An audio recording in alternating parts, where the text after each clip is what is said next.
नाज़रीन, सबसे बड़ी खबर, सबसे इंपॉर्टेंट खबर, वो खबर जो आपने पहले कभी नहीं सुनी होगी। जी हाँ, आपको बताया कि इलेक्शन अभी होने वाले हैं पूरे इंडिया में, जो पार्लियामेंट इलेक्शन है जिसमें हमारा प्रधानमंत्री चुना जाएगा। लेकिन इस इलेक्शन से पहले ही सबसे बड़ा जो केस सामने आ रहा है वो ये है कि बीजेपी ने सूरत में एक सीट पहले ही जो है वो जीती है। ये कैसे हुआ, पूरा वाकया आपके सामने पेश करेंगे, आपको बताएंगे।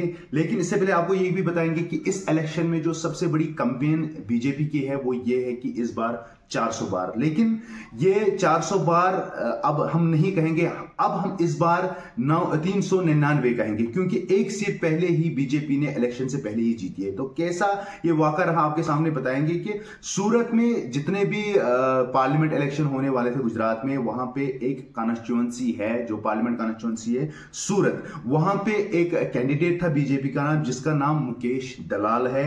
उसने बीजेपी की सीट वहां से पहले से ही एडवांस में जीती है। ये कैसा वाकया हो आपको बताया कि सूरत में कुल मिला के 14 कैंडिडेट थे जिन्होंने अपनी नॉमिनेशन भरी थी, और 14 में से जो 12 नॉमिनेटेड कैंडिडेट थे उन्होंने अपनी नॉमिनेशन यानी कि अपना फॉर्म जो है वो वापस लिया। उनका बताना है कि हम ये इलेक्शन नहीं लड़ेंगे। फिर बचे 2, उसमें एक मुकेश दलाल जिसका नाम है, वो बीजेपी का कैंडिडेट है, और बाद में दूसरी पार्टी जो है कांग्रेस की जो पार्टी है, उनके जो कैंडिडेट है उनका नाम है नीलेश कुंबानी ने अपना जो नॉमिनेशन भरा है वो अपोजिशन में खड़ा हो गए बीजेपी के। लेकिन वहां के जो कलेक्टर हैं, आपको पता है कि अगर हम जम्मू एंड कश्मीर की बात करेंगे, यहां पे जो रिटर्निंग ऑफिसर है जो तैनात किए हैं, जिनकी पूरी रेस्पॉन्सिबिलिटी है इलेक्शन की, वो है डिस्ट्रिक्ट कमिश्नर्स। और इसी तरह जो बाकी स्टेट से वहां पे कलेक्टर होते हैं, उनकी ये रेस्पॉन्सिबिलिटी होती है कि वो as a returning officer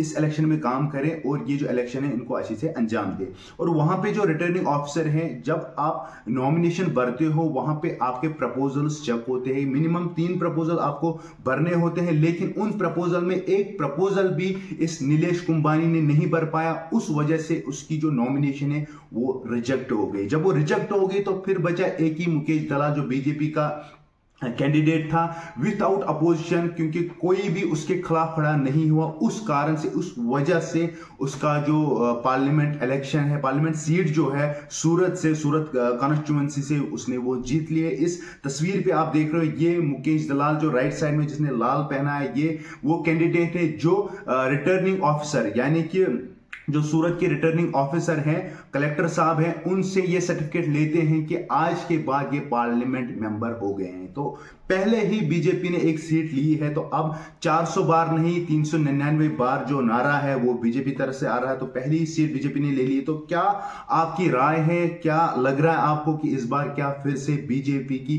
government जो है वो सेंटर में आएगी? तो इसमें एक बहुत बड़ी खबर है कि विदाउट अपोजिशन कोई भी ऐसा कैंडिडेट नहीं था सूरत में जो बीजेपी के खिलाफ खड़ा हो सके। या तो उनको पता था कि हम ये सीट हारेंगे, या तो कुछ और भी वजह हो सकते हैं। लेकिन हम अभी इतनी ही खबर है, तो मैं चाहता हूं कि आप अपनी कमेंट कीजिए, आपको क्या लग रहा है इस इलेक्शन में कौन सी पार्टी आगे बढ़ेगी, कौन सी पार्टी सेंटर में आएगी। दीजिए इजाजत, खुदा हाफिज।